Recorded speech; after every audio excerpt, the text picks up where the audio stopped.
नमस्कार दोस्तों, हमारे YouTube चैनल पर एक बार फिर आपका स्वागत है।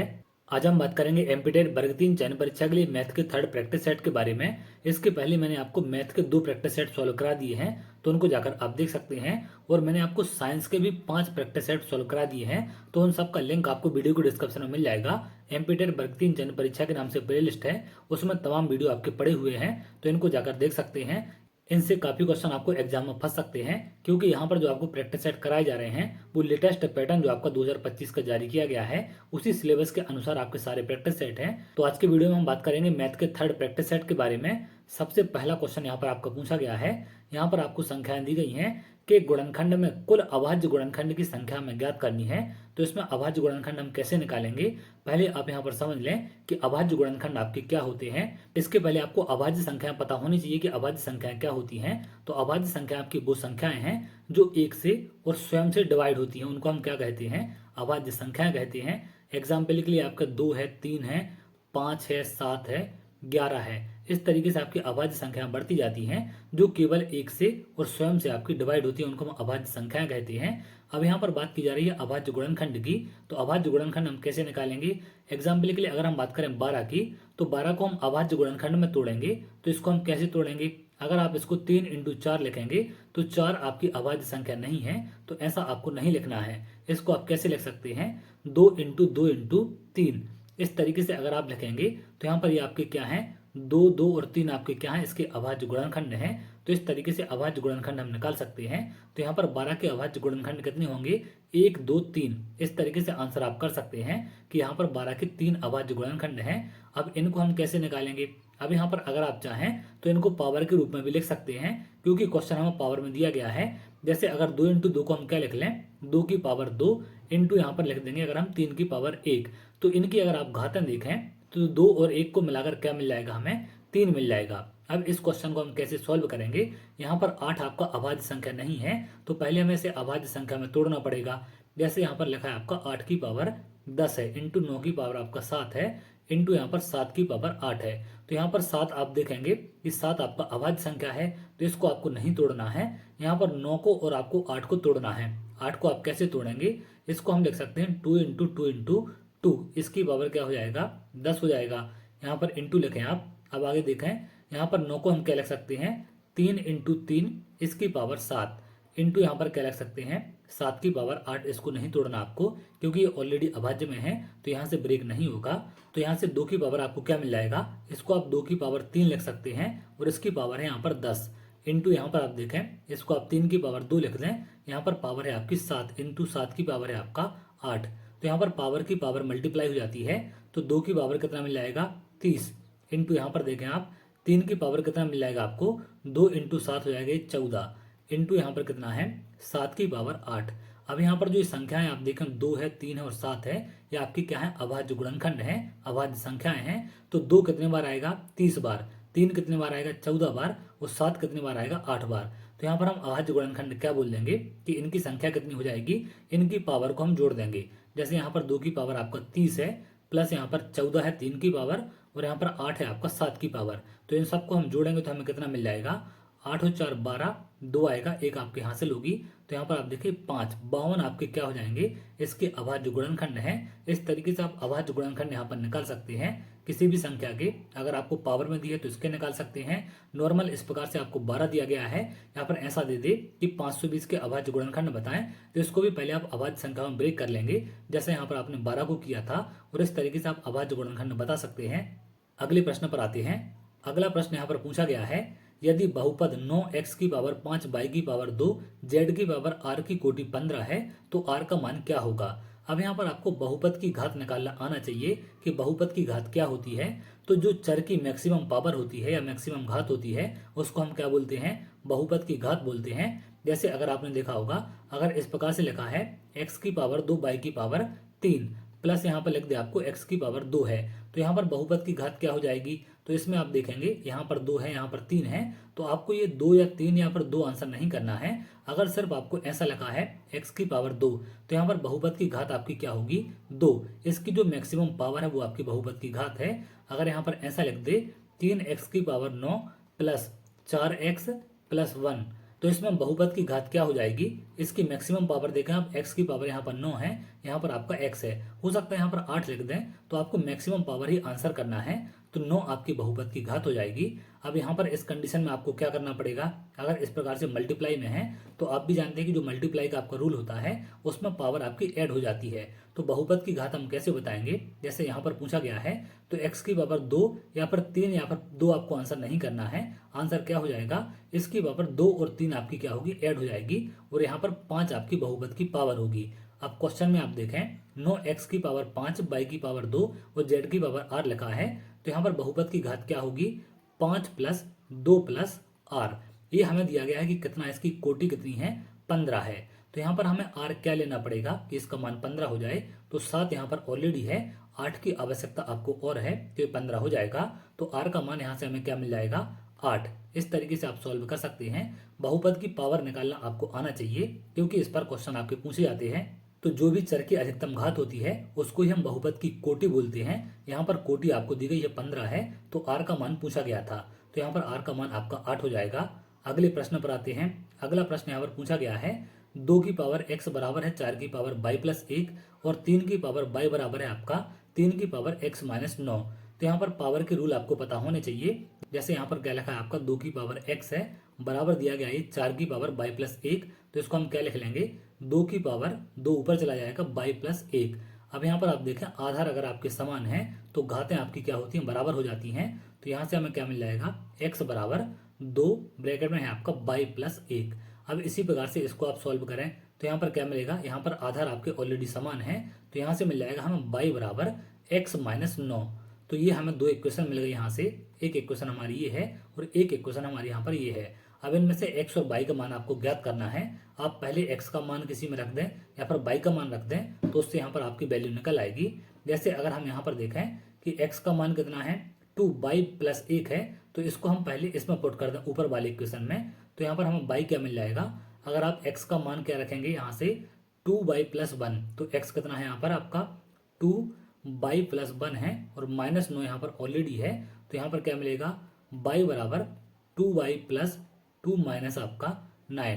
तो यहाँ से y कितना मिलेगा, ये आपका मिलेगा यहाँ से माइनस y बराबर, अगर 2y को आप यहाँ लाएंगे तो माइनस का आएगा, तो माइनस y बचेगा यहाँ पर, और यहाँ पर आपका माइनस का 7। तो माइनस से माइनस कैंसिल होगा, y कितना मिल जाएगा आपको 7 है। y अगर आपका 7 है तो y का मान आप इसमें रख दें यहाँ पर, तो x कितना मिल जाएगा, 2 यहाँ पर मिलेगा आपको 7 प्लस 1, तो ये मिल जाएगा 16।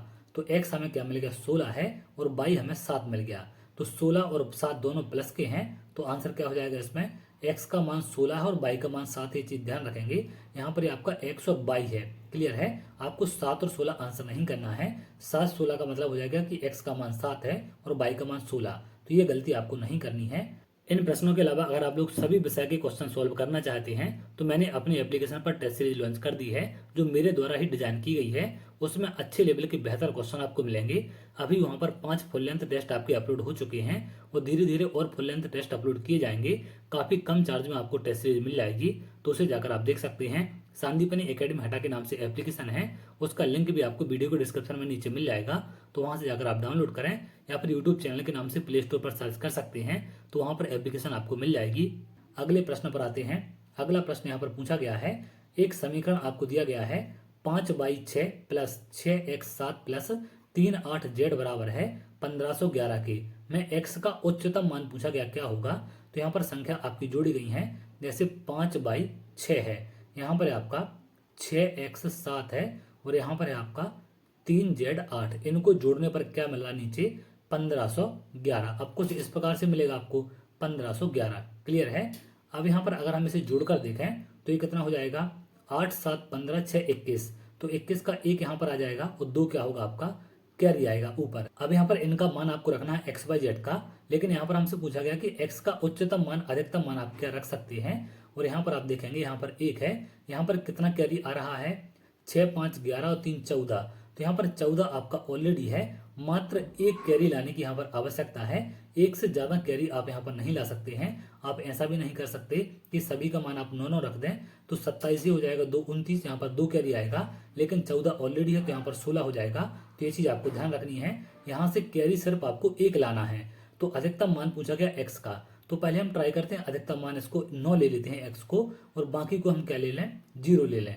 इसको 0 ले लें, इसको 0 ले लें, तो यहाँ पर 2 आपका कैरी है, तो 9 और 2 11 हो जाएगा। और यहाँ पर आप देखें 1 आ रहा है आपका, तो 11 का 1 हो जाएगा और 1 यहाँ चला जाएगा, तो इससे आपकी सेटिस्फाई हो जाएगी। अगर यहाँ पर कुछ और होता तो यहाँ पर हम x का मान चेंज करके देखते कि जिसको 2 में जोड़ने पर ये वैल्यू सेटिस्फाई कर जाए। इस तरीके से आप बार बार ट्राई करके इसको सेटिस्फाई कराने तक आंसर चेक करते रहेंगे, और जिस पॉइंट पर आपका सेटिस्फाई हो जाएगा उसी को हम आंसर कर देंगे। तो यहाँ पर x का अधिकतम मान 9 रखने पर हमारी वैल्यू सेटिस्फाई हो जाती है, तो डी वाला इसका आंसर है। अब इसके बाद हम 8 पर चेक करते, 7 पर चेक करते, तो जिस पर भी वैल्यू हमारी सेटिस्फाई हो जाती वही इसका उच्चतम मान होता। अब उच्चतम मान की बात की गई है, इसलिए मैंने सबसे बड़ी संख्या 9 से स्टार्ट किया है, क्योंकि x यहाँ पर आपकी एक अंक की संख्या है, तो 9 आपका सबसे बड़ा अंक है। अगले प्रश्न पर आते हैं। अगला प्रश्न यहाँ पर पूछा गया है, दिए गए आंकड़ों की माध्यिका ज्ञात करना है। अब माध्यिका, माध्य, बहुला की सारी चीज मैं आपको पहले बता चुका हूँ टेस्ट में कि कैसे आप ज्ञात करते हैं। तो माध्यिका को हमें कैसे ज्ञात करना है, अब जिन्होंने पहले प्रैक्टिस सेट नहीं देखे हैं तो आप लोग यहाँ पर समझ लें। माध्यिका ज्ञात करने के लिए पहले हम क्या करते हैं, इन सबको आरोही क्रम में लिखते हैं। आरोही क्रम का मतलब है बढ़ते क्रम में। तो सबसे पहले क्या करेंगे, सबसे छोटी संख्या इसमें कौन सी है, यहाँ पर आप देखें 0.1, तो पहले हम लिख लेंगे 0.1 है आपका। उसके बाद है आपका 0.9, तो दूसरी संख्या 0.9 हो जाएगी। उसके बाद अगली संख्या क्या है आपकी, 1 है, तो अगली संख्या 1 मिलेगी। उसके बाद देखें आप 1.1 है यहाँ पर, तो 1.1 आपका अगली संख्या हो जाएगी। उसके बाद क्या है, यहाँ पर आप देखें 2.3 है, तो यहाँ पर हमें क्या लिखना है, इसके बाद 2.3, और इसके बाद क्या आ जाएगा आपका 2.5, तो 2.5 इसके बाद हो जाएगा। अब अगली संख्या आपकी 3.9, तो 3.9 लिख लें यहाँ पर आप। इसके बाद मिलेगा आपको 4.2, तो 4.2 आ जाएगा। आगे आप देखें यहाँ पर है 4.6 है, तो 4.6 लिख लें, और लास्ट में बचेगा आपका 5, तो यहाँ पर आप 5 लिख लें। अब यहाँ पर सारी संख्याएं आपकी नोट हो चुकी हैं। अब टोटल संख्याएं आप काउंट करें, 1 2 3 4 5 6 7 8 9 10 संख्याएं हैं। तो अगर आपको 10 संख्याएं मिलेंगी तो माध्यिका आपको कैसे निकालनी है, जैसे अगर मान लीजिए 3 संख्याएं होती इस प्रकार से 1 7 और 9, तो हम माध्यिका क्या बोल देते, मध्य वाली जो है एक यहाँ छोड़ते, एक यहाँ पर, और बीच वाले को माध्यिका बोल देते हैं। लेकिन जब यहाँ पर ये सम संख्याएं हों, एग्जाम्पल के लिए अगर यहाँ पर 11 और होता तो इन दोनों का एवरेज क्या हो जाता, हमारा माध्यिका होता। अब यहाँ पर हमें क्या करना, हमारी 10 संख्याएं हैं, तो 4 संख्या आप यहाँ पर छोड़ दें और 4 संख्या आपको यहाँ पर छोड़नी है, क्लियर है। और इन दोनों का औसत आपका क्या होगा, माध्यिका होगा। तो यहाँ पर हमें माध्यिका क्या मिल जाएगा, 2.3 प्लस 2.5 का एवरेज बटे 2 कर देंगे आप, तो कितना आएगा, इनको जोड़ेंगे तो ये मिलेगा 4.8 बटे 2। 4.8 बटे 2 को सॉल्व करेंगे तो यहाँ पर हमें 2.4 क्या मिल जाएगा, इसकी माध्यिका मिल जाएगी। यहाँ पर आंसर आप देखें बी वाला इसका आंसर होगा। इस तरीके से माध्यिका आप निकाल सकते हैं। अगले प्रश्न पर आते हैं। अगला प्रश्न पूछा गया है, बिंदु 4 5 और 7 11 से जुड़ा रेखाखंड किस बिंदु पर अनुपात 2:1 में आंतरिक रूप से विभाजित करता है। तो यहाँ पर आंतरिक रूप से विभाजित करने की बात की गई है। जैसे अगर एक आपका रेखाखंड है तो इसको आंतरिक रूप से विभाजित कैसे करेगा, यहाँ पर कहीं पर। तो यहाँ पर एक पॉइंट आप ये मान लें, एक पॉइंट आपका ये है और आंतरिक रूप से यहाँ कहीं पर आपका विभाजित कर रहा है। तो यहाँ पर इनकी कंडीशन क्या होती है, मान लीजिए कि एक्स वाई पर आपका एक कट कर रहा है यहाँ पर, तो ये चीज़ आपकी क्या हो जाएगी, ये वाला पॉइंट आपका x1/1 और ये वाला पॉइंट आपका क्या हो जाता है x2/2। अब इसको ये m1 और m2 के अनुपात में यहाँ पर काट रहा है। अब इनके मान यहाँ पर क्या है, m1 कितने के बराबर है आपका 2 के, और m2 कितने के बराबर है यहाँ पर आपका 1 के। अब यहाँ पर x1/1 क्या दिया गया है, ये आपका 4 और 5 है, और यहाँ पर आपका कितना है 7 और 11 है। तो जब भी रेखाखंड को आंतरिक रूप से विभाजित करेंगे तो यहाँ पर x और y का मान हमें बताना है कि क्या होगा। तो x का मान यहाँ पर क्या हो जाता है, x बराबर हो जाएगा आपका m1 x2 plus m2 x1 upon m1 plus m2। ये आपका क्या निकल जाएगा, यहाँ से x का मान निकल जाएगा। अब इसमें आप वैल्यू पुट कर लें तो m1 का मान कितना है, यहाँ से आप देखें 2 है, तो 2 आपका m1 का मान है इंटू यहाँ पर x2 का मान कितना हो जाएगा 7 है, प्लस m2 का मान कितना है आपका 1 है यहाँ पर आप देखें, और x1 का मान कितना हो जाएगा, यहाँ पर आपको दिया गया है x1 का मान 4 है, तो यहाँ पर 4 आएगा, बटे में क्या मिलेगा m1 plus m2। m1 plus m2 कितना है आपका 2 प्लस 1। अब यहाँ पर कितना मिलेगा, ये 14 हो जाएगा, और 4 18, 18 बटे 3, 18 बटे 3 कितना होगा आपका 6 आ जाएगा। अब यहाँ पर ऑप्शन में आप देखें इन दो में आपका 6 नहीं है, तो दो ऑप्शन यहाँ पर आपके हट जाते हैं। अब इसमें x का मान 6 है और यहाँ पर भी x का मान 6 है, y का मान दोनों में अलग है, तो हमें क्या करना पड़ेगा, y और निकालना पड़ेगा। अब y आप कैसे निकालेंगे, y का फॉर्मूला क्या हो जाएगा, जैसा यहाँ पर x का होता है इसी प्रकार से हम y निकालेंगे। तो y क्या हो जाएगा आपका m1/2। यहाँ पर आप m1 लेते हैं तो यहाँ पर by 2 लेना है, इसको ध्यान रखेंगे आप, plus m2/1 upon m1 plus m2। Same type का फॉर्मूला होता है। अब इसकी वैल्यू यहाँ पर पुट करें, m1 आपका कितना है 2 है और by 2 कितना है आपका, यहाँ से by 2 आपका 11 है, तो 2 गुणित 11 कितना हो जाएगा, ये आपका 22। प्लस यहाँ पर देखें m2 कितना है आपका, m2 1 है और by 1 आपका 5 है, तो 1 गुणित 5 आपका कितना आ जाएगा, 5 आएगा, बटे m1 m2 कितना है आपका 3 है, तो 27/3 कितना आएगा आपका 9 आएगा। तो एक पॉइंट आपका 6 है, एक पॉइंट आपका 9 है, तो x और y का मान कितना मिल गया हमें कि ये 6 और 9 पॉइंट पर काट रहे हैं, तो यहाँ पर आंसर हो जाएगा आपका डी वाला। इस तरीके से आप निकाल सकते हैं। ये दोनों फॉर्मूले आप ध्यान रखेंगे कि अगर रेखाखंड को आंतरिक रूप से किसी बिंदु पर विभाजित कर रहे हैं तो आपको कैसे फॉर्मूला लगाना है। अगले प्रश्न पर आते हैं। अगला प्रश्न यहाँ पर पूछा गया है, एक चित्र हमें दिया गया है, सर्कल है, उसके अंदर एक ट्रायंगल बना है। यहाँ पर देखें आप, दिए गए रेखा चित्र में पीओ और ओ क्यू त्रिभुज एपीक्यू के परिवृत्त की त्रिज्याएं हैं और कोण यहाँ पर आपको क्या दिया गया है, पी ए क्यू 38 डिग्री है। तो कोण हमें कौन सा बताना है, पी क्यू ओ, ए वाला एंगल यहाँ पर हमें बताना है कितना हो जाएगा। तो यहाँ पर आप देखें क्या क्या चीजें हमें दी गई हैं। अब यहाँ पर कुछ प्रॉपर्टी आपको सर्कल की याद होनी चाहिए। जैसे कि अगर हम बात करें, ये वाला एंगल जो आपका बन रहा है, इस जीवा के द्वारा वृत्त के केंद्र पर बनाया गया कोण और परिधि पर बनाए गए कोण का क्या रिलेशन होता है। तो एक ही जीवा के द्वारा जो भी वृत्त की परिधि पर आपका कोण बनाया जाता है, उससे केंद्र पर बना कोण आपका डबल हो जाएगा, यानी कि ये कितना होगा, डबल हो जाता है। तो ये मिल जाएगा आपको यहाँ से, इसका डबल कितना हो जाएगा, 76 डिग्री। तो इस तरीके से ये एंगल तो आप निकाल सकते हैं। अब ये जो आप देख रहे हैं ओपी और ओ क्यू, ये दोनों आपकी क्या है, त्रिज्याएं हैं। तो त्रिज्या आपकी बराबर होती हैं। समान भुजाओं के सामने के कोण भी आपके क्या होते हैं, बराबर होते हैं। तो ये दोनों कोण का मान भी आपका बराबर होगा। अब त्रिभुज का एक कोण आपको 76 मिल चुका है, तो बाकी दोनों कोण क्या होंगे, आपके समान है। तो 180 में से हम क्या करेंगे, 76 को माइनस कर देंगे, तो ये कितना मिल जाएगा हमें, 104। अब 104 को हम दो बराबर भागों में बांट देंगे क्योंकि दोनों एंगल आपके समान होंगे, तो यहाँ पर मिल जाएगा हमें 52 डिग्री। तो 52 डिग्री इसका आंसर हो जाएगा। ये वाला ऑप्शन आप देख सकते हैं। इस तरीके से यहाँ पर दो प्रॉपर्टी आपको लगानी पड़ेगी। पहले की यहाँ पर देखें आप, जीवा के द्वारा वृत्त की परिधि पर बनाया गया कोण वृत्त के केंद्र पर बनाए गए कोण से आधा होता है, या फिर वृत्त की परिधि पर बना कोण से केंद्र पर बना कोण डबल होता है। दोनों एक ही प्रॉपर्टी आपकी। अब यहाँ पर इस छोटे वाले अंदर वाले ट्रायंगल में दोनों आपकी त्रिज्याएं हैं, तो इसमें आप क्या करेंगे, ये बराबर हो जाएंगी। तो बराबर भुजाओं के सामने के कोण भी बराबर होते हैं। एक कोण आपको मिल चुका है, तो बाकी बचे कोण को हम क्या करेंगे, दो भागों में बांट देंगे। तो 52 यहाँ से हमें आंसर मिल जाएगा। अगले प्रश्न पर आते हैं। अगला प्रश्न पूछा गया है, दो समरूप त्रिभुज आपके त्रिभुज पी क्यू आर और एक्स वाई जेड के परिमाप आपको दिए गए हैं, 48 और 24 सेंटीमीटर हैं। यदि एक्स वाई आपका कितना है, 12 सेंटीमीटर है, तो पी क्यू की लंबाई ज्ञात करें।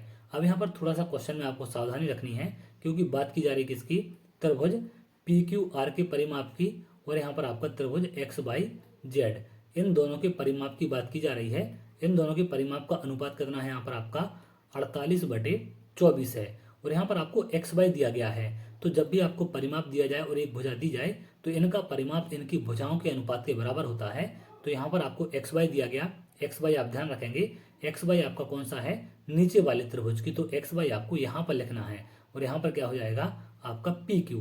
क्लियर है, क्योंकि यहाँ पर पी क्यू और एक्स वाई की बात की जा रही है, तो इनका परिमाप इनकी भुजाओं के बराबर होगा। अभी दोनों समरूप हैं, तो यहाँ से आप पी क्यू लेंगे तो यहाँ पर एक्स वाई लेना पड़ेगा, यहाँ पर आप क्यू आर लेंगे तो यहाँ पर आपको वाई जेड लेना पड़ेगा, यहाँ पर आप पी आर लेंगे तो यहाँ पर आपको एक्स जेड लेना पड़ेगा, क्योंकि ये दोनों समरूप हैं। तो इसी सीक्वेंस में आपको यहाँ पर सिलेक्ट करना पड़ेगा।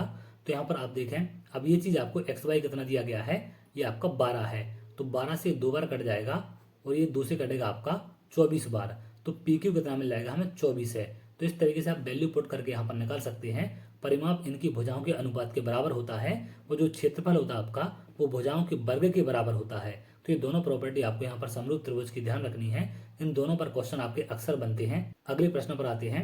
अगला प्रश्न यहाँ पर पूछा गया है, एक समचतुर्भुज का परिमाप ज्ञात कीजिए जिसके विकर्णों की लंबाई कितनी है, 5 और 12 है।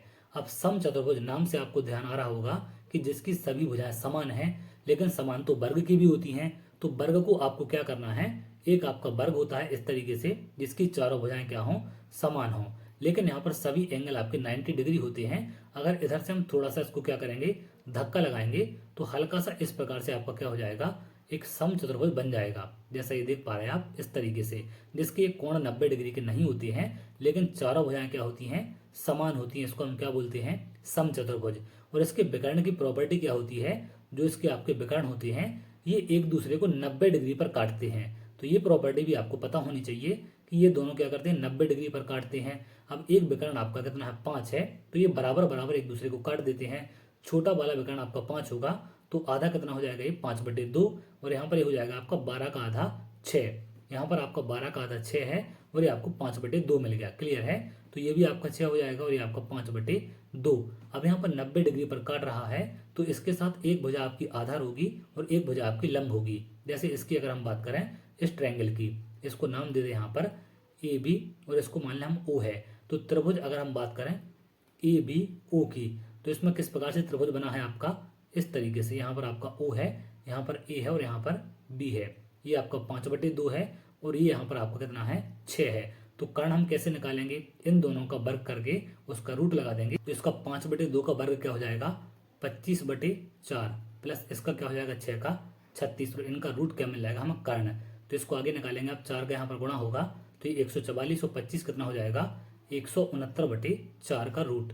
169 से आपका 13 बाहर आएगा, और यहाँ पर आपका 2, तो 13/2 हमें क्या मिल गया, कर्ण। कर्ण आपका क्या है, इसकी भुजा है। तो सभी भुजाएं इसकी क्या है, आपकी बराबर हैं। तो यहाँ पर हमसे पूछा गया समचतुर्भुज का परिमाप क्या होगा।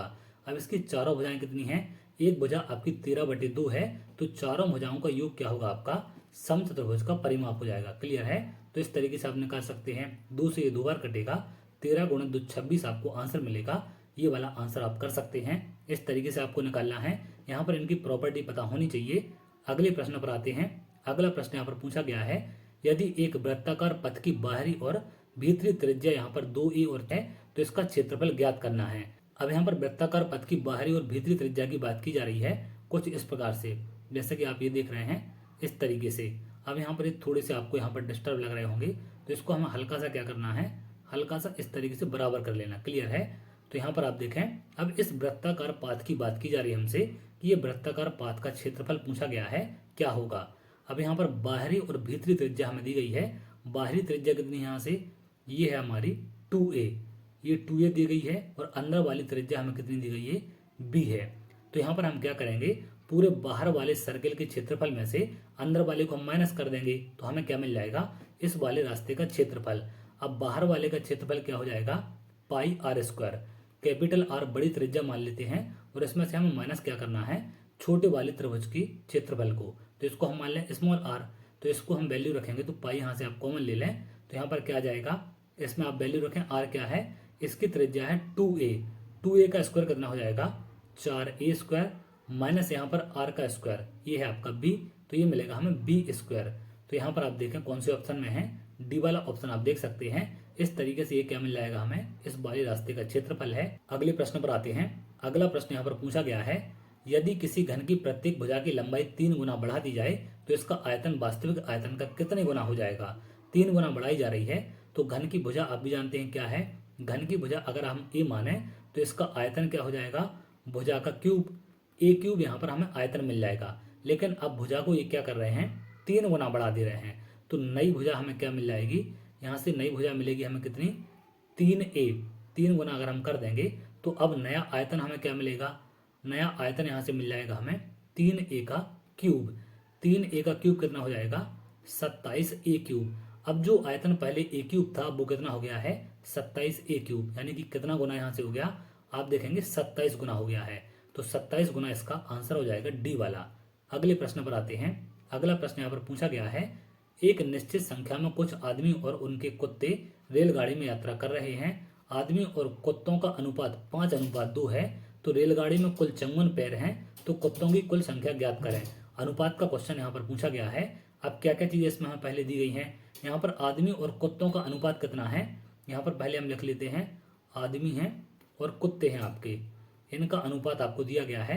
तो 5:2 है, तो इसको हम मान लें 5x है, और ये हमारे कुत्ते कितने हैं, 2x है। इनके क्या बोलेगा, रेलगाड़ी में कुल पैर 54 है।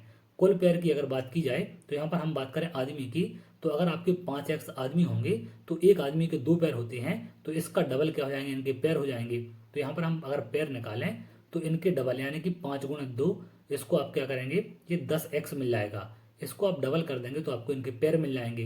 यहाँ पर कुत्ते के 4 पैर होते हैं एक कुत्ते के, तो 2x कुत्तों के कितने हो जाएंगे, इसका 4 गुना यानी कि 8x। ये यहाँ पर हमें क्या मिल गए, पैर मिल गए। ये दोनों के पैर कितने दिए गए हैं, चंगुन यहाँ से। तो यहाँ से हमें क्या मिलेगा, 18x बराबर चंगुन है। तो 18 से हम चंगुन को काट देंगे, 18 से कितनी बार कट जाएगा, 3 बार।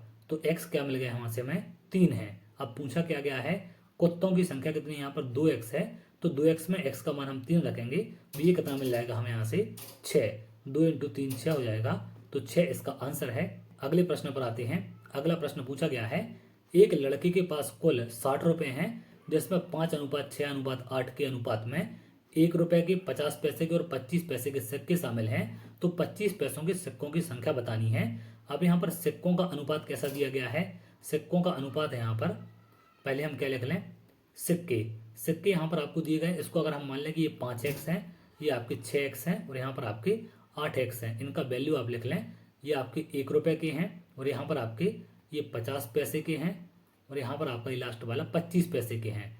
क्लियर है। आगे आपको क्या करना है, अब यहाँ पर क्वेश्चन में हमें क्या दिया गया कि एक लड़के के पास कुल 60 रुपए हैं, लेकिन हमें पता है सिक्के, तो सिक्के को हम क्या करेंगे, रुपए में बदल लेंगे, क्योंकि हमें रुपए दिए गए हैं। तो इसको हम रुपए में कैसे बदलेंगे, जैसे अगर आप मान लीजिए कि आपके पास सिक्के हैं तो आप उनको काउंट करके रुपए आसानी से बता सकते हैं। अगर आपके पास 5x सिक्के हैं 1 रुपए के, तो जितने सिक्के होंगे उतने ही आपके पास रुपए हो जाएंगे। तो रुपए भी आपके पास कितने होंगे, 5x।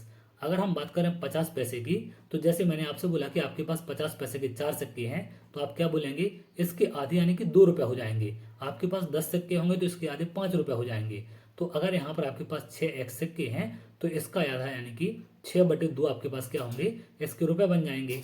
इसी प्रकार से यहाँ पर अगर 8x है तो यहाँ पर 25 पैसे के हैं, यहाँ पर आपका 1 रुपए बनेगा 4 सिक्कों से। तो यहाँ पर 25 पैसे की बात की जा रही है, 8x सिक्के हैं तो 1 रुपए आपका 4 सिक्कों से बन रहा है। तो यहाँ पर रुपए में कैसे बदलेंगे, 8x/4। क्लियर है, क्योंकि जितने भी आपसे सिक्के बोले जाएंगे आप उसको डिवाइड करके क्या बोल देंगे, इतने हमारे पास रुपए हैं। जैसे अगर आपसे बोला जाए आपके पास 25 पैसे के 20 सिक्के हैं, तो इसको आप 4 से भाग करके आप बोल देंगे हमारे पास 5 रुपए हैं। तो इस तरीके से आप यहाँ पर रुपए में कन्वर्ट कर सकते हैं। उस सभी का मान कितना आपको दिया गया है, कुल 60 रुपए है, तो यहाँ पर इसके बराबर हम 60 रख देंगे।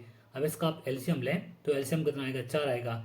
4 × 5 कितना होगा, 20x प्लस यहाँ पर 2 × 6 12x प्लस 8x बराबर मिल जाएगा 60 के। आगे आप सॉल्व करें इसको तो 20 और 20 ये हो जाएगा तो 40x/4 बराबर है आपका 60 के। तो इससे कट जाएगा 10 बार और 10 से कटेगा ये 6 बार। तो x कितना मिल जाएगा, 6 है। x हमें 6 मिलेगा। अब पूछा क्या गया, 25 पैसों के सिक्कों की संख्या। तो 25 पैसे के सिक्के कितने हमारे यहाँ से, 8x है। x हमें 6 मिल गया तो 8x में हम 6 वैल्यू रखेंगे तो 8 × 6 कितना मिल जाएगा, 48 हमारे पास 25 पैसे के सिक्के हो जाएंगे। आप x का मान 6 रख के यहाँ से 50 पैसे के सिक्के बता सकते हैं और यहाँ से 1 रुपए के। इस तरीके से आप आसानी से निकाल सकते हैं। हमें सिक्कों को पहले यहाँ पर रुपए में कन्वर्ट करना है। अगर वैल्यू हमें रुपए में दी जाती तो इसको हम क्या करते, ऊपर सिक्कों में कन्वर्ट कर लेते। क्लियर है। और इस तरीके से दोनों प्रकार के क्वेश्चन आपको एग्जाम में मिल जाते हैं। अगले प्रश्न पर आते हैं। अगला प्रश्न यहाँ पर पूछा गया है, यहाँ पर इस प्रकार से आपको संख्याएं दी गई हैं, इनका लघुत्तम समावर्त क्या होगा, एलसीएम पूछा गया है। अब यहाँ पर 8 6 4 9 है, लेकिन ऑप्शन में अगर आप देखेंगे तो ना तो 8 है, ना 4 है, ना 6 है, ना ही आपका 9 है। तो इस प्रकार की संख्याओं का हम एलसीएम कैसे निकालते हैं, पहले कोई भी संख्या हो उसको आपको अभाज्य गुणनखंड में तोड़ना पड़ेगा और उनके माध्यम से आप एलसीएम निकालते हैं। जैसा कि मैंने आपको स्टार्टिंग में बताया। तो इसको हम क्या करेंगे, 8 को क्या कर लेंगे, पहले 2 की पावर 3 और इसकी पावर हम 2 लिख लेंगे, इंटू 6 को हम क्या करेंगे, 2 × 3 की पावर क्या कर देंगे, यहाँ पर 3 लिख लेंगे। आगे क्या है, एक संख्या तो आपकी ये है, अगली संख्या यहाँ पर है आपकी 4 की पावर 6, तो इसको हम लिख लेंगे 2 की पावर 2 और इसकी पावर आपका 6, इंटू यहाँ पर क्या है 9 की पावर 3 है, तो 3 की पावर हम 2 लिख लेंगे और इसकी पावर यहाँ पर 3।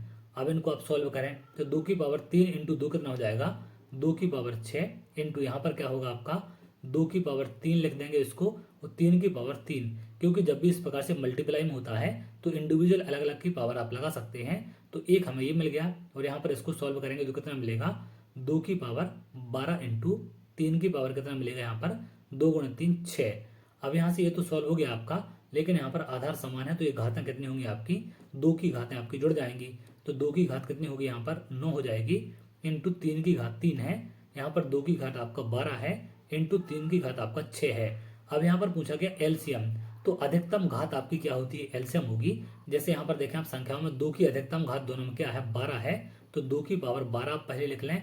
इसके बाद क्या है आगे 3 की पावर यहाँ पर 3 है, यहाँ पर 6 है, तो 3 की पावर 6 अधिकतम घात लेंगे तो ये हमारा क्या हो जाएगा एलसीएम। अगर हमसे एचसीएफ पूछा जाता तो हम क्या करते मिनिमम पावर, जैसे 2 की पावर यहाँ पर 9 है और यहाँ पर आपका 12 है, तो 2 की पावर 9 हम क्या करते एचसीएफ लेते इससे, और यहाँ पर 3 की पावर 3 है, 3 की पावर 6 है, तो कम वाली 3 की पावर 3 को हम क्या करते हैं यहाँ पर एचसीएफ लेते, क्योंकि जब आप 2 को 9 बार गुणा करके लिखेंगे और 2 को 12 बार, तो यहाँ पर 9 बार ही ये कॉमन दोनों में हो पाएंगे, तो हम सिर्फ 9 बार ही यहाँ पर लेते हैं, वो हमारा एचसीएफ है, और 12 बार क्या हो जाएगा ये आपका एलसीएम। इस तरीके से आप ज्यादा पावर को एलसीएम लिखेंगे और कम पावर को आप एचसीएफ। अगले प्रश्न पर आते हैं। अगला प्रश्न यहाँ पर पूछा गया है 9 की पावर m इंटू 3 की पावर 5 इंटू 27 की पावर 3 बटे 3 इंटू 81 की पावर 4 है, बराबर है 3 की पावर 9 के, तो m का मान बताना है। अब m का मान बताने के लिए हमें सभी के आधार क्या करने पड़ेंगे, समान बनाने पड़ेंगे। तो यहाँ पर पहले क्या है ऊपर 9 की पावर m है, तो इसको हम क्या करेंगे 3 की पावर बना लें, क्योंकि यहाँ पर आगे आपको 3 लिखा हुआ है बराबर में, तो 3 की पावर आप क्या करेंगे इसको 2m लिख लें, क्योंकि 2 जाएगा ऊपर उसका m में मल्टीप्लाई होगा, इंटू यहाँ पर आपका 3 की पावर 5 है। 27 को क्या लिख सकते हैं आप 3 की पावर 3 इंटू 3, तो 3 की पावर 3 इंटू 3 मल्टीप्लाई होगा तो आपका 9 बन जाएगा, बटे में यहाँ पर 3 है आपका, इंटू 81 को आप क्या लिख सकते हैं 3 की पावर 4, 3 की पावर 4 इंटू 4 ऊपर पहले से है, तो 3 की पावर कितना हो जाएगा 16, और एक पावर आपका ही है तो 17 हो जाएगी। अब इनको आप चाहें तो काट सकते हैं, जैसे यहाँ पर 9 कटेगा आपका तो कितना बचेगा यहाँ से 7 बचेगा, 5 कटेगा तो कितनी पावर बचेगी 2 बचेगी। यहाँ पर आप देखें अब आगे बराबर में कितना दिया गया है 3 की पावर 9 है, आगे आप देखें यहाँ पर आपका क्या बचा है 3 की पावर 2m है, तो ये बराबर हो जाएगा आपका 3 की पावर 9 है, यहाँ पर 3 की पावर 1 है और यहाँ पर 2 बची है, तो 2 और 1 3 यहाँ पर आपकी मल्टीप्लाई हो जाएगी, तो इंटू में आपका 3 की पावर 3 यहाँ चला जाएगा, तो 9 और 3 कितना हो जाएगा 12, 3 की पावर 2m बराबर मिल जाएगा हमें 3 की पावर 12। अब यहाँ पर आधार समान है तो घातें बराबर हो जाएंगी, तो 2m बराबर 12 है, तो m बराबर कितना मिल जाएगा 6। यही हमारा m का मान है जो हमसे क्वेश्चन में पूछा गया था, तो 6 इसका आंसर होगा। अगले प्रश्न पर आते हैं। अगला प्रश्न पूछा गया है x रूट 12 बराबर है 4 प्लस x रूट 3, तो x का मान क्या है। तो पहले यहाँ पर रूट 3 है, उसको भी हम ब्रेक करके लिख लेंगे, तो यहाँ पर क्या लिख सकते हैं x अंडर रूट में क्या लिख लें आप 4 गुणा 3 बराबर हो जाएगा आपका 4 प्लस x रूट 3 के। अब यहाँ से 4 से 2 बाहर आ जाएगा आपका, तो यहाँ पर मिलेगा आपको 2x अंडर रूट 3 बराबर मिलेगा 4 प्लस x अंडर रूट 3। अब एक x यहाँ से माइनस हो जाएगा 2x रूट 3 में से, तो यहाँ पर बचेगा आपका x रूट 3 बराबर 4। x का मान क्या मिल जाएगा 4 बटे रूट 3। बी वाला ऑप्शन यहाँ पर आप देख सकते हैं। अगले प्रश्न पर आते हैं। अगला प्रश्न पूछा गया है एक भिन्न का अंश उसके हर से एक कम है, तो अंश क्या है आपका एक कम है हर से, तो अगर आप अंश को x मानेंगे तो ये आपका हर से एक कम है, तो हर आपको एक ज्यादा लेना पड़ेगा, यानी कि x प्लस 1। अब यहाँ पर क्या बोला है यदि अंश में 6 जोड़ दिया जाए तो भिन्न 5/4 के बराबर हो जाएगी। तो इसमें अगर क्या बोले इस तरीके से यहाँ पर आप देखें, इसमें अगर 6 जोड़ दें तो ये कितने के बराबर हो जा रही है 5/4 की। अब इनका आप क्रॉस मल्टीप्लाई कर दें तो 4 का ऊपर मल्टीप्लाई होगा कितना आएगा 4x प्लस 24 बराबर मिल जाएगा आपको 5x प्लस 5 के। अब यहाँ पर 4x इधर चला जाएगा और 5 इधर आ जाएगा आपका, तो x बराबर कितना बचेगा यहाँ पर आपका 19 की। x आपका 19 हो गया, तो ये आपका अंश है, अंश आपका x था जो कि 19 है और हर इससे एक ज़्यादा है, तो ये हमें कितना मिल जाएगा हर 20 मिलेगा। तो भिन्न क्या बन जाएगी हमारी अंश बटे हर, अंश हमें 19 मिलेगा और भिन्न आपकी 20 है, तो ये वाला आपका बी आंसर हो जाएगा। अगले प्रश्न पर आते हैं। अगला प्रश्न यहाँ पर पूछा गया है 5 से बड़ी किंतु 18 से छोटी सभी अभाज्य संख्याओं के योग का 1/3 इनमें से किसके वर्ग के बराबर है। तो पहले तो यहाँ पर 5 से बड़ी और 18 से छोटी सभी अभाज्य संख्याएं आपको निकालनी है। अभाज्य संख्या क्या होती हैं 5 और 18 के बीच में, इनके बीच में कौन कौन सी संख्याएं हैं। 5 से अगर आप आगे चलें तो एक आपकी 7 है, अगली आपकी 11 है, इसके बाद आपकी 13 है, 13 के बाद आपकी 17 है। ये चार क्या है आपकी 5 और 18 के बीच अभाज्य संख्याएं हैं। इनको अगर आप जोड़ेंगे तो यहाँ पर देखें 7 3 10 11 और 7 18, 8 आएगा, एक आपके हासिल होगी, 1 2 3 और 1 4, 48 आपका क्या हो गया यहाँ पर इनका योग हो जाएगा। इसमें बोला गया कि इन संख्याओं के योग का एक तिहाई, तो योग 48 है, इसका एक तिहाई कितना हो जाएगा, 3 से कटेगा 16 आ जाएगा। ये किसके वर्ग के बराबर है, तो 16 किसके वर्ग के बराबर है, आप डी वाला ऑप्शन देख पाएंगे, 4 के वर्ग के बराबर है। तो इस तरीके से इसे आप निकाल सकते हैं। अभाज्य संख्याओं पर कई प्रकार के क्वेश्चन आपके बन जाते हैं, कई जगह पर अलग अलग कंडीशन लगा दी जाती हैं। तो ये सारी संख्या आपको पता होनी चाहिए कि कौन सी संख्याएं कैसी होती हैं। संख्याओं के बारे में आप जरूर देख कर जाएंगे, क्योंकि उनसे कई सारे क्वेश्चन में अभ्यर्थी फंस जाते हैं। क्वेश्चन तो सॉल्व कर पाते हैं, लेकिन उनको संख्याएं पता नहीं होती हैं कि कौन सी संख्याएं क्या हैं, तो इनसे गलतियां हो जाती हैं। तो ये था हमारा मैथ का थर्ड प्रैक्टिस सेट, जिसमें इंपॉर्टेंट क्वेश्चन आपको सॉल्व कराए गए हैं। उम्मीद करते हैं कुछ नई चीजें यहाँ पर आपको सीखने मिली होंगी। तो चलिए, अगर आप ऐसी वीडियो चाहते हैं तो हमारे चैनल के साथ जुड़ सकते हैं, जिससे और भी इंपॉर्टेंट वीडियो आपको मिल सके।